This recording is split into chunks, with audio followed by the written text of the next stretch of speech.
I have no intro. Okay, bye.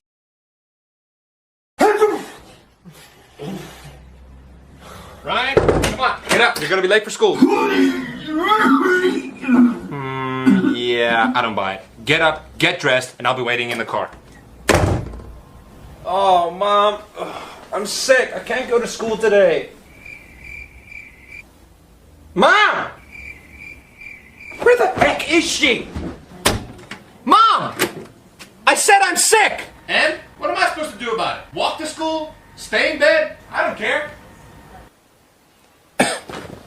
My baby! I'm coming, my child! Honey, are you alright? Listen, you don't have to worry about going to school today. Just stay home and relax. In fact, you don't have to go to school for the rest of the year. I'll call the principal and I'll pull a Kyran on them. You want some McDonald's, KFC, Wendy's?